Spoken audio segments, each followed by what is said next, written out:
In today's episode, you're going to hear why your mind sometimes lies to you, why your nervous system believes it, and how that single pattern quietly runs your life, even when things are actually going really well. Welcome back to the Mike Method Podcast. Today, I'm talking to Lynn Sumida, a master level social worker, trauma specialist, international facilitator, and the founder of Expanding You. She's trained in NLP and she's developed a powerful process called Prime Potential, spending decades helping people reset their nervous systems so they can move from surviving to actually thriving. Here's why this conversation matters. Lynn makes a bold claim right off the top.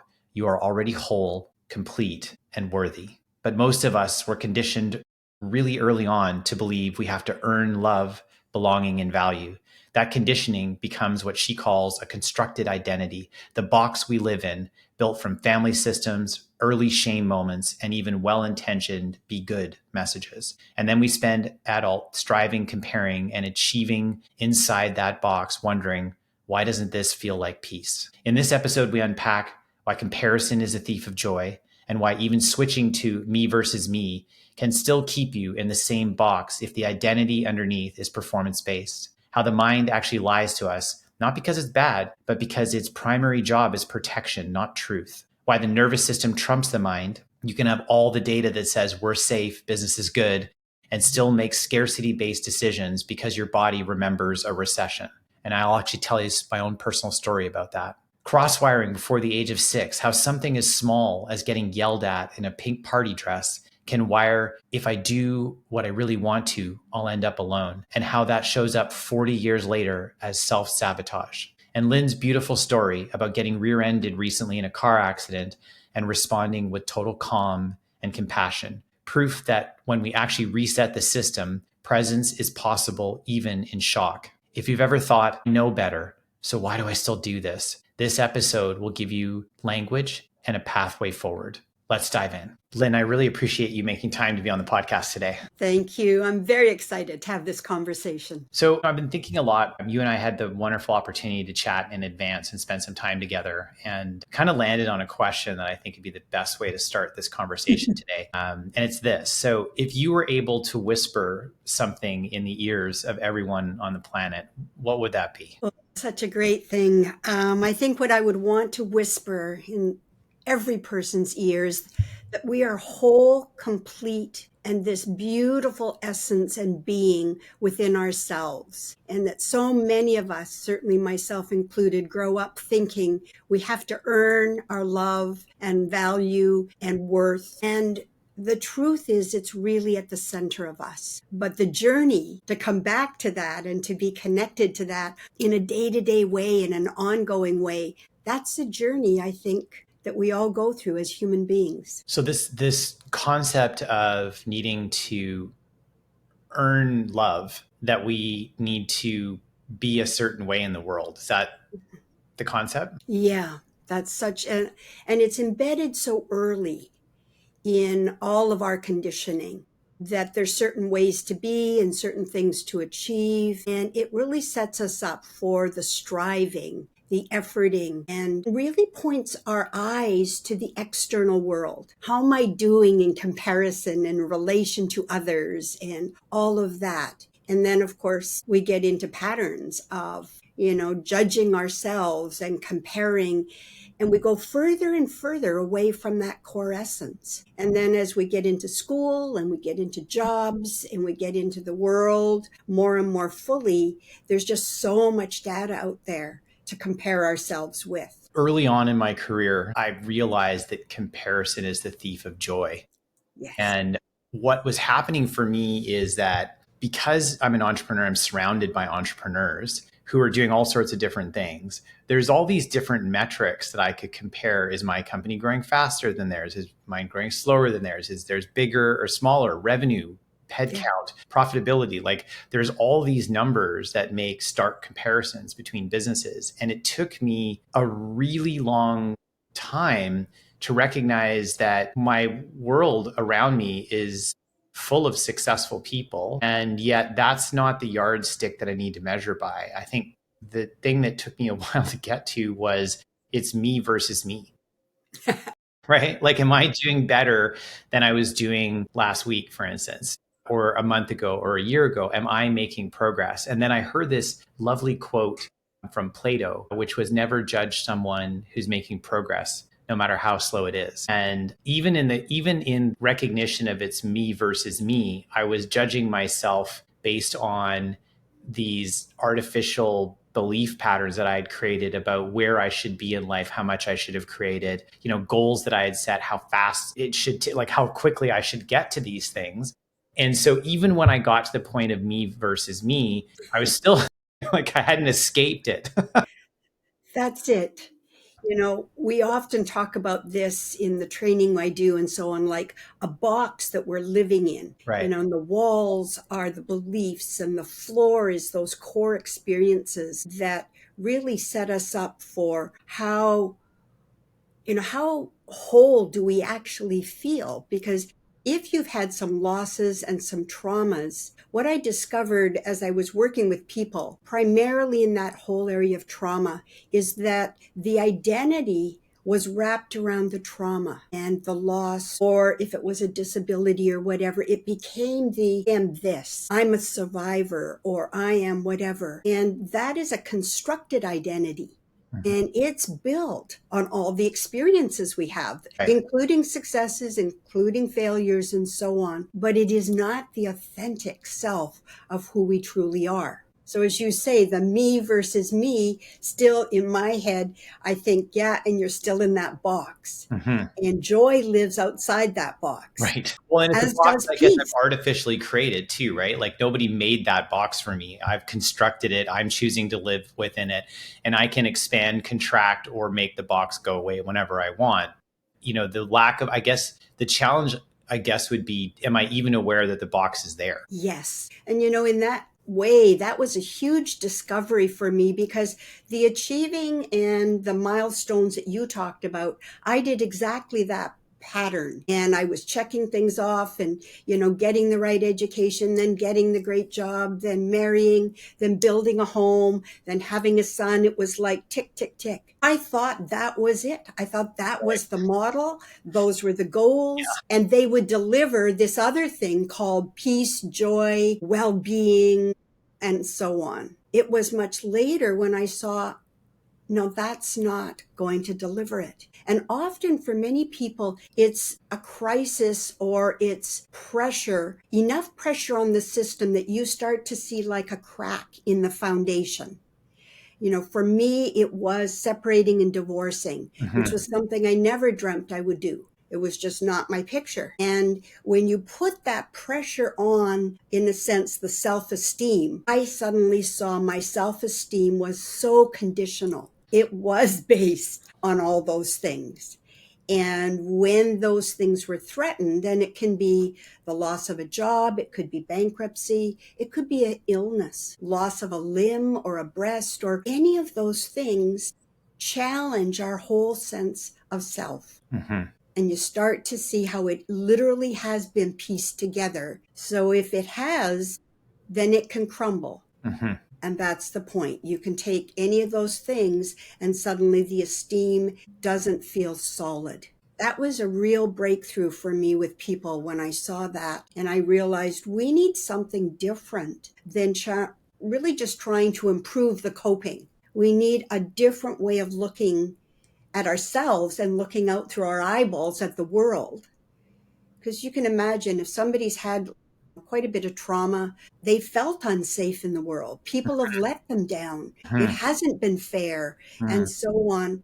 All of that is inside as they look out. They don't see a world that's full of possibilities and wonderful and loving and kind. They're looking for danger. They're looking for things that could hurt them or disappoint them. And when we do look out of our eyeballs that way, we find that, as you know, like we find what we're looking for. My experience of that has been, was called out by actually somebody that I worked with came to one day and she said, we're currently living in a place of abundance in the company and in where we're going with the company. And she said to me, but you are making decisions from a place of scarcity. And she's like, What a shock. yeah, it kind of hit me like she was right. And it hit me like a ton of bricks because, I think another way of saying that is she's like, we're all playing offense and you're playing defense and it's not working. You're the leader. And she's like, the situation's changed around us and everything's great. So why are you still making decisions from a scarcity place? And when I started to look at and start to think about what I was grateful for, like what we had created and the situation, I realized that I was still living in trauma of this is to do with the recession. So we'd come through Yes. the recession in 08, 09, paid off all the debt, had landed, four very significant brands. We were, call it in the poker terms, back in the chips, right? And yet I was still making day-to-day decisions for the business and strategically that was really playing defense, operating from a place of scarcity, of not enough. But that didn't match the reality. And that was a hard wake-up call for me at that moment. You've just beautifully articulated how the mind operates, which is one of the things we've studied so intensely, is to really understand how is it that mind works when the data is around you, the success is there, but the mind is not including that data. And one of the shocks for me in my career was that the mind lies to us. And when I heard that, it was like, that can't be true. Like I believed in my mind, I trusted it. And I think Yeah. people trust their thoughts. Yeah. They believe them, but the mind lies. The reason it lies is because its primary objective is protection. So it's got all the data from the past filled with the data banks, and it's looking at all of that and saying, this is the way to be safe, Mike. Yeah. Remember that painful experience, the Yeah. recession and all of that. You don't want to feel that pain again. So it's saying, we're going to keep that on the computer screen so you don't forget what that felt like. And you're going to do behaviors to protect that you don't go there again. That's the whole system. And you can imagine other traumas. The screen gets very full of what the system is protecting. And the mind is like a CEO. It's going around saying, we've got these systems in place and so on. We don't want these experiences. We don't want these failures. It does not want to change in that way. And when you get a big wake-up call like you did, it's a shock to the system, and you get to see the discrepancy between the outside world and what's been running on the inside. That is a really good example. Like, there you are now doing really well, and yet the system is not operating from that place, which was the second thing we learned is the nervous system trumps the mind. Your nervous system remembers how it felt to be worried, to be afraid, to be juggling things and trying to make it all work. It remembers that very clearly. So it's going to trump the mind. And people today talk about being triggered. So often that's what's happening, that there's stuff in the nervous system where they've been hurt, discounted, whatever. The system is remembering. And so it goes into protection. There's a wonderful book called The Body Keeps Score that talks about this embodiment of trauma. And then there's another book called When the Body Says No. Yeah. And both of them are effectively about embodied trauma and the nervous system holding on to these feelings. And it's led me to have two of my affirmations that I read to myself in the morning. And one is, my thoughts are not facts. There you go. So without realizing it, that the mind can lie. Yeah, all the time, right? And then the other one is, well, what if it works out better than I expected? Because that sort of shifts my thought process. And I think the other thing I've had to recognize over time is that there's living in the present moment, there's living in the past, or living in the future. And if I'm spending too much time living in the future, then that can create anxiety because my mind will create whatever scenarios it wants to create, whether or not they're true, who knows? I can genuinely say that almost everything I've ever worried about in life never actually transpired. Right. Then there's living in the present moment, which is just being aware of where my mind and body is and just feeling grounded and grateful for this present moment. And then there's living in the past, which can lead to replaying thoughts and things that have happened in the past, which then affect my present, which will then affect my future.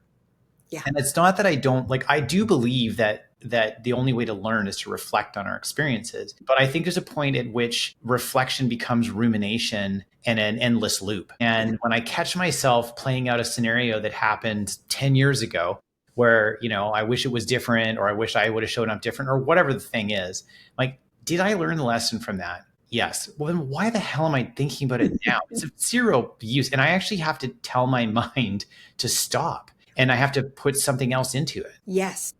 And that's one of the real key components, is learning that we need to manage this mind that we each have. It is not something that can just run, because it'll do exactly what you said. It'll go back into the past and replay, or jump to the future and predict. And neither of those places is presence. And so when we're wanting to really create the life we want, we need to be able to be in the present. But that is no easy thing.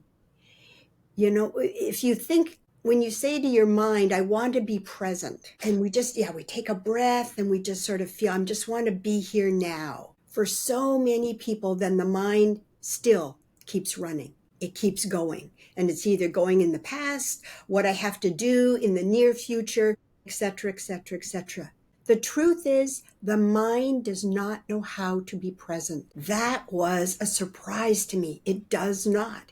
And when I tried to sit and just allow my mind to be in the present, it went squirrely. It was crazy. It was just, and I'd heard from Byron Katie, a brilliant woman. And when I was in a workshop with her, she said, when you're truly present, there are no more decisions to make. Mike, I couldn't even imagine that. I walked away from that workshop and I said, that's impossible. We're making thousands of decisions every day. How could that possibly be true? But like a great idea and many spiritual truths, you just kind of store them. And then now and again, they come back and you think, yes, could that be true? No more decisions, like put it back. Until one day I decided to use a principle that unless you've really tried something, you shouldn't be dismissing it, like that guideline. So sat my little self down and said, I'm going to see what happens. Yeah. If I can just be here in the present moment. And it was extraordinary. Like, it was right in the morning and I just put my feet on the floor. I'm sitting on the side of the bed. I'm not going to make any decisions. I'm just going to be here. And my mind is like, are you going to the bathroom? Are you getting water? And I just sat, hush, quiet, duh. And then a moment occurred and I'd stood up and I went, wow, no deciding to stand. I stood. And then I thought, where am I going? And it started again and I just stood. And then I moved and I caught the feeling of it. And I started to go with that flow. Mike, it was the most amazing day of flowing through. And my mind or system remembered things that I'd forgotten. Mm-hmm. That were brilliant. One was recording a tape for a fellow who'd had back surgery, and I promised to send him these tapes while he had to be flat on his back. I'd completely forgotten. And then suddenly I'm recording these tapes. I'm sending them. It was this magical day. And now here's the funny thing. Talk about sabotage and setting yourself up. I was leaving for Bogota, Colombia the next day. I had a list a mile long to get organized. I needed money from the bank because they don't like money that's crinkled and whatever. So this was the setup. Like, can you make no decisions and still be ready? For travel. Wow. Yeah. Exactly. Talk about my mind saying, this is impossible. There's no way. And by the end of that day, I was completely ready. And I had just had the most magical flowing day with all those beautiful synchronicities you hear about. People like Deepak have talked about them, Joe Dispenza, all of it. It was very, very special. So that showed me what was possible. But people often say to me, so is that how you live all the time? That's not reasonable. I mean, it would be great if that was true. Tuesday was like that for me. So this week, my Tuesday was as the same as you just, or similar in nature to what you just described. I made a decision in the morning that I am going to allow myself to be in flow today, and I'm only going to work on things that have high leverage, and I'm going to let go of everything else. And I sat down to get my hair cut at like 4:30 or something that day, and the barber said to me, "How was your day?" And I realized at that point, I'm like, "Oh, it's been great. Actually, everything is kind of. I had a lot to do on Tuesday, but I wasn't feeling rushed. I got to everything on time. Everything just flowed nicely. And it just sort of like went all the way through until I went to bed, basically. And so, I treasure those days because I felt like it was in the present moment. I didn't feel rushed and I had clarity of thought. I didn't forget anything that I needed to get done. I actually managed to accomplish some things that I didn't think I would have time to do. But because I had a clear mind, I realized, oh, actually, I'm downtown Vancouver. If I walk to everything, I can actually hit these other spots I need to hit on the way to my next thing. And I can actually get 2 things done I wanted to do tomorrow. But in my mind, I'm like, I can't get these things done today because I have all this stuff going on, exactly. Right. And so, yeah, that was my experience of it. And I so treasure those days. And that, I think, is an acquired capacity. Hmm. I truly believe that that's the direction we're headed. When I talk about, I believe in us evolving, excuse me, there's transformation, but there's evolution. And I think that's evolution. Yeah. It's a different state of being. And so that's what I'm very excited about people discovering. Hmm. Because once you've had a day like that, you do want more of them. The system loves it. And talk about health. They're so good for us. Mm-hmm. So how do we get more of them? And what do we have to get out of the way in order to have that? And as I've said, one of the things for sure is the mind. Well, and somebody actually said to me that they renamed their that sort of chatter that's going in the back of their mind as their itty bitty shitty committee, and they're like, I don't want the itty bitty shitty committee running my life. And Michael Singer in one of his books, I can't remember which one of the 2 books. It's the one where he basically talks about his life story. But anyway, in Singer's book, he references actually coming up with a name for that voice so that you can be like, hey, Dave, enough. Enough, right? So that, and the reason he said you need that a name would be helpful. I mean, I can get when people would say, well, that feels like a multiple personality or schizophrenic. Like, no, it's not those things. No. The reason is he said, if you give it a name, whether it's the itty bitty shitty committee or you give it a physical name, I guess we could call it, Karen, since the current, use of the name Karen in our society. But anyway, so Dave, Karen, whatever you want to call it, he's like, it's now separate from you. Yeah. So now it's not you. It's this other thing that's talking to you, which, some people would say, okay, well, that's your ego that's stepping in and your ego is there to protect you. Actually, a lot of times your ego is there thinking it's protecting you. It's actually doing you harm. So I love those. I love that, whether it's calling it the itty bitty shit committee or coming up with a name and then just telling it like, no, I'm not interested in that. And I don't believe in what you just said. So, cancel, delete. That's the managing the mind that I'm talking about. Okay. And Michael did such a good job of articulating how his mind was talking. And I think so many of us loved the first book. I think it was The Surrender Experiment. Yes, whatever. Exactly. Yeah. Yeah.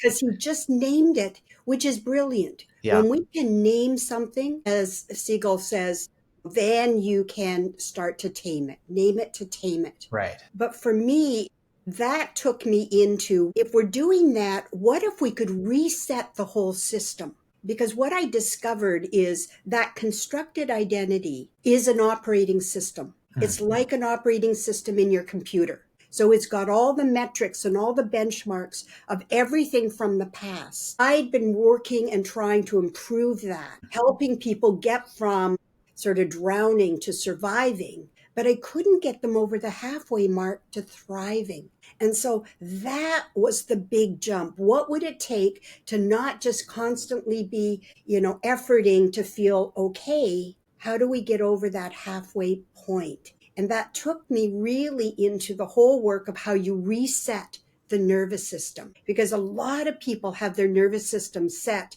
at a level of hypervigilance. Yeah. They are on guard. Right. You can feel the anxiety in them, and the mind is tracking what could go wrong and so on. It's exhausting. And we discovered that you actually can reset the nervous system. So that was a very exciting piece of, first, could it be done? And then second, how do you reset the nervous system? When you do it, you discover that there's actually another way your whole system knows how to operate. You experienced it on that Tuesday, Right. that flow day. Some people experience it in nature. Some people experience it, they're listening rather to music or whatever, and they just get into that calm, relaxed place. So when people realize there's another way the nervous system can run, it opens the door to locking that in. And that's what I mean about when I say, if people could remember or re-remember who they truly are, Mm. which is the authentic self, Right. that system runs very differently than the constructed one Right. that the mind is in charge of and Right. the ego is in charge of. They're two different operating systems. I want to go back to this work around, that Byron Katie has done, and it's actually called The Work. Yeah. And she's got a wonderful book, and then she actually even created an app for it. It's a very, I mean, it's probably one of the simplest processes or systems I've ever experienced for turning around a negative experience, emotion, or belief pattern, because it's 4 questions. I mean, Yes. now the questions require, but there are 4 questions. And, I think it's been around for a very long time, and Yeah. it's really stood the test of time. Mm-hmm. With your experience in doing the work with Byron Katie and learning this process, what was your biggest kind of aha moment through that? I think it really was that statement she made that if you're fully present, there's no more decisions to make. Right. Certainly, the discovery that the mind is lying, Right. because you start with whatever thought you have, and the first question is it true? Yeah. And is it absolutely true? Right. So now we're inching away from believing our thought is actually true and a fact. Yeah. We're inching away. And then she invites the imagination. Who would you be without that thought? Right. And we go into this possibility space Yeah. of how I could show up, what it could be like, etc. And then imagine how we would show up and so forth. Mm-hmm. I think her work is brilliant for the part of the journey of managing the mind. The whole path that we outline is really to, from that place of managing the mind, then to get over to really resetting the whole system so that you are living from a place of safety, Mm. of wholeness. And Mike, I had a really interesting experience last week. I was in a car accident. I'd never been in one before. We're lined up at a red light, and this woman drove smack into the back of me, like at the speed she was driving. She Oh, didn't realize the cars were stopped. yeah. There was this massive bang. My car went, immediately gave me a command or a signal. It said, "Your car's been injured. Do you need an ambulance?" Which Wow. was so amazing that it came on. I was fine. My seatbelt had held me. I got out of the car. Well, her airbag had deployed and her whole front end was crashed in and my back end was. And so I just went over to her and she was crying and apologizing and so upset. And in that moment, I just reached out and held her. Mm-hmm. And it was just the most natural thing to do. And I reassured her and I wasn't angry. Like there was no thought of what was she doing? Like she said, "Oh, I've just been so worried and I wasn't even thinking about driving." There was no thought in me around what she had done Right. or judgment or anything. And it's like, that's how we want to show up Right. in life. That means your nervous system has to feel safe. Mm-hmm. And so that experience showed me how much work I'd done to really be in a place of safety at that foundational level. And I don't mean that it's always that way and so on, but when you do the work to really reset the system, It's very profound. I'm sorry that that happened to you. I'm sorry that because it's car accidents are those things that the gifts that Yep. keep on giving because then you got to get your car fixed and on and Yep. on. I'm glad you're okay. Um, Yeah. I'm glad she's okay. Yeah. And what's interesting about that is that you looked at the situation from an objective perspective, which was I've been in a car accident. I'm okay, right? My car will get fixed. She's been in a car accident. I'm not sure if she's okay, but I'm going to go check, right? What you didn't add in was the subjective, which is she's negligent. It's her fault. How could she do this to me? This is going to be terrible for me because that's going to be such an inconvenience over the next Yeah. while I get all the things, right? Which are all these subjective thoughts that we choose to add to a situation versus the objective piece, which was like a car accident occurred. These two cars are damaged. I'm okay. I'm not sure if she's okay. That's literally all the facts that are true. Everything else, if you chose to, you could have added all these things on, but that would have affected your nervous system. It would have, your emotions, you would Yeah. have got even higher adrenaline spike than you probably had from being rear-ended, Hmm. right? So Yeah. none of which actually serves you well or changes the situation, makes it any better in any way, fixes the car any faster, No. has anything to do with any potential injury you have or she has. None of those things will shift, change, or be better or worse by you adding that subjectivity to it. That takes a clear presence of mind to be in the place that you were in. And it was so affirming for me because often I think we need experiences to show us how far we've grown. Right. And it showed me I was so in my heart, like Yeah. I was felt so badly for her. Yeah. And, it just unfolded from that place with ease and grace. And, people have said to me, so are you working on being enlightened? Is that what your real goal is? Enlightenment. And the truth is, that's not mine. Yeah. Mine is to be this wonderful, open hearted, loving, caring person day to day. Hmm. That's the goal I have for myself, but for others as well.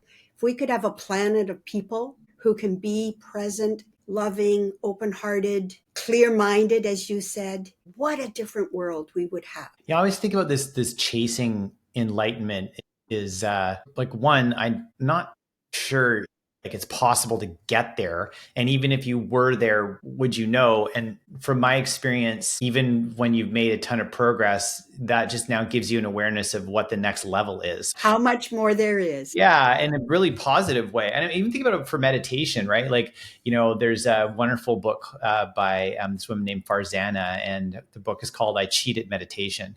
And one of the things she says in the book is, hey, the goal of meditation is not to get better at meditation, is to get better at life. And, when I started meditating, which was, I don't know, like 17 years ago, something like that. Mhm. So I realized I was trying to get better at meditation. I was trying to chase this Zen state. And I was, I had a lot of monkey mind going on. And Yeah. it took a long time. I started 5 minutes and that was pretty good. I felt better. And then 10, then 15, then 20. And then I just kind of worked my way up to, 40 minutes. And then it was an hour. And now it kind of floats anywhere between 15 minutes to an hour, depending on what I feel like and the time that I have decided to devote to it.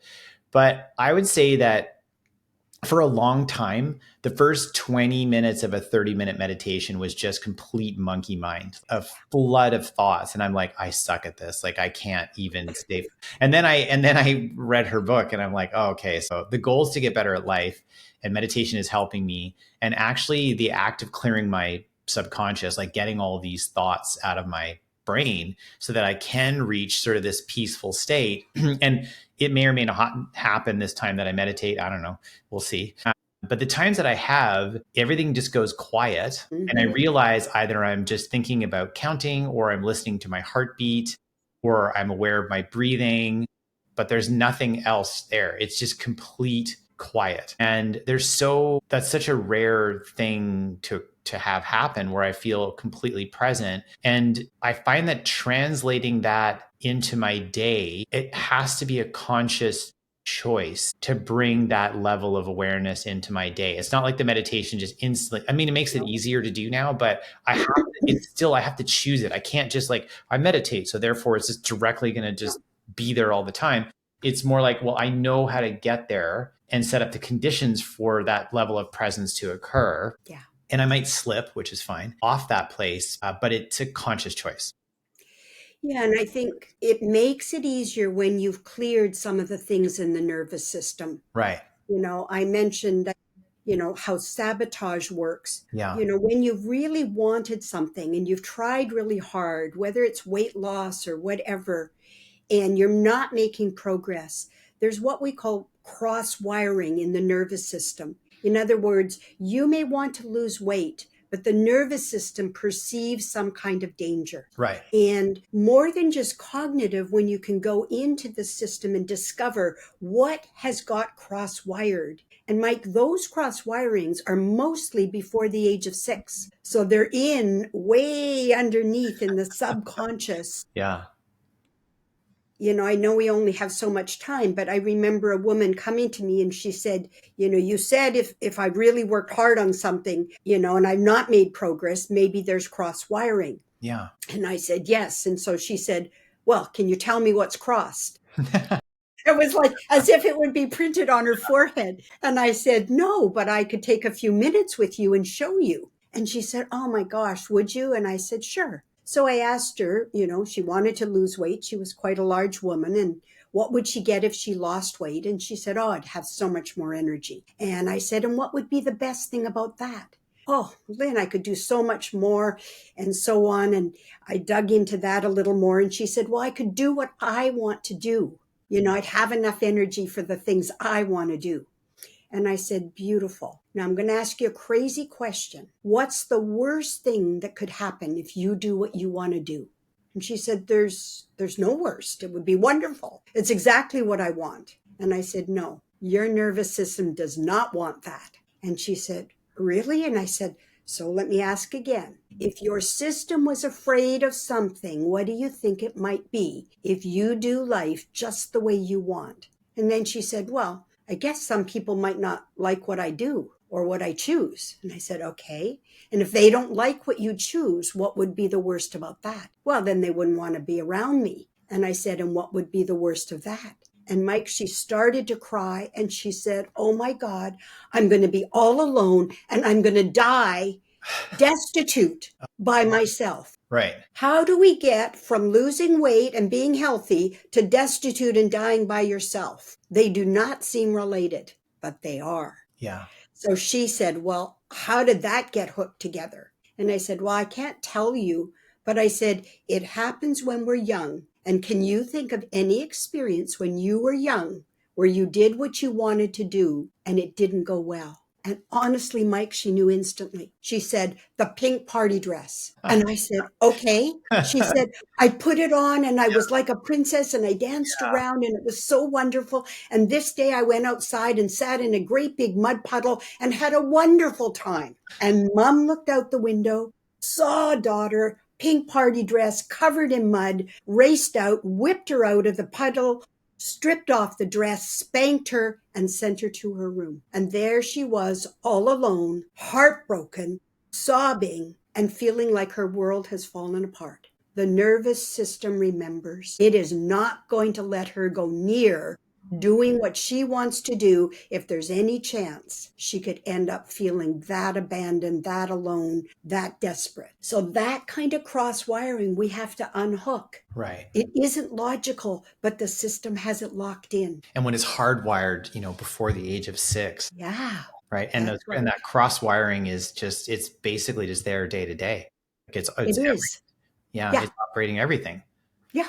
Yeah. So guess what she's doing to feel better? She's eating. Right. And she's doing everything for everybody else, hoping it'll be her turn. If Right. everybody else is finally happy, I'll get my turn Right. to do what I want. Right. But you never get there. Right. That's just a road to nowhere. Like it to just That's gonna keep running down that road. Yeah.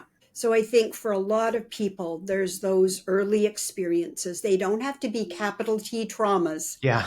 They can be those kinds of things, but we know them when we can see we're not making the progress we want Right. in whatever area, like you said, you just tell your mind, no, we're not going there, and you move it in a different direction. that's not, you're able to manage your mind. She was not able Hmm. to resolve that. It had to get cleared. I think it's, and I think it's an ongoing thing, right? Like I caught myself ruminating over something this morning and I'm like, this is dumb. Like, why am I thinking about this? And it was something that was like from 15 years ago. I can't remember how long ago it was, a long time ago.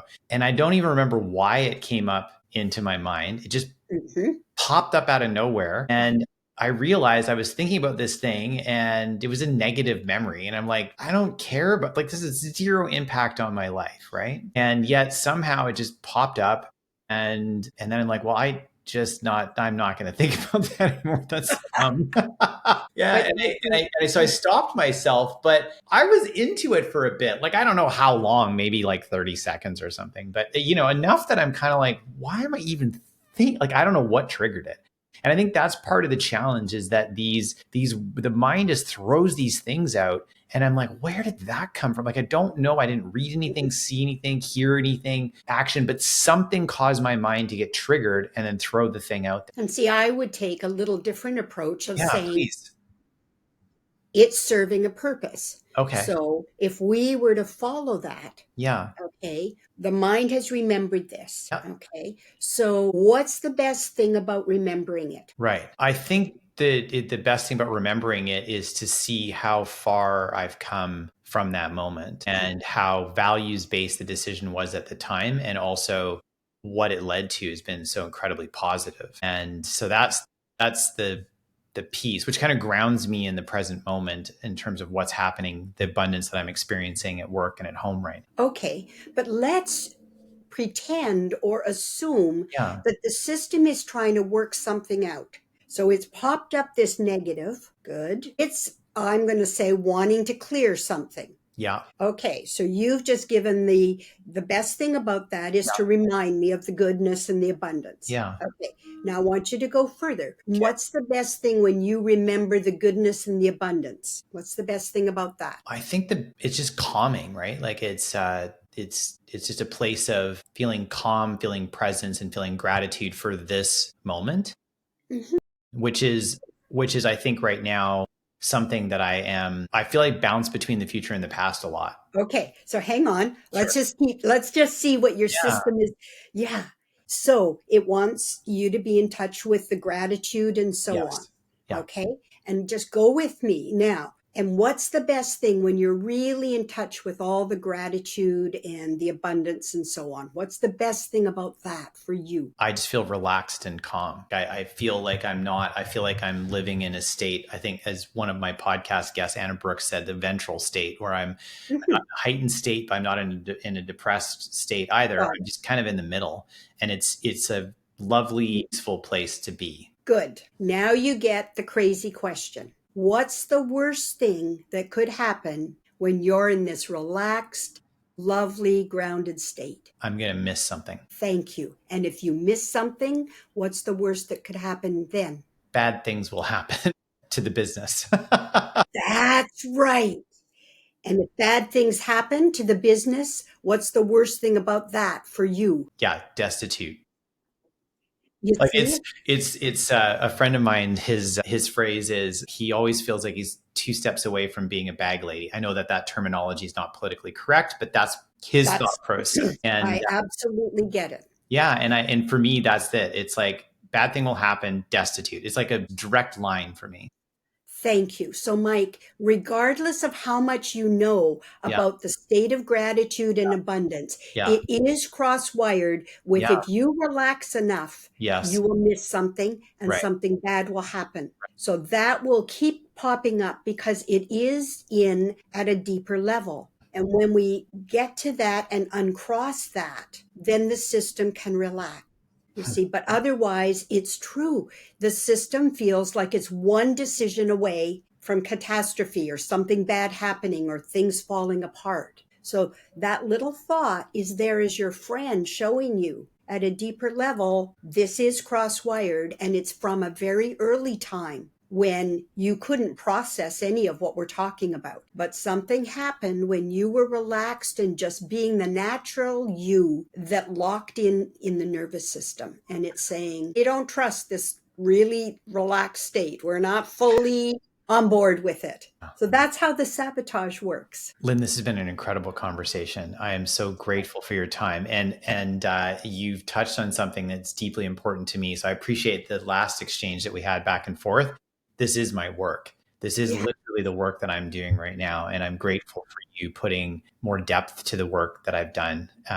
Yeah, it's been an honor to be in conversation with you. Thank you for being here today. Thank you so much. I've loved it.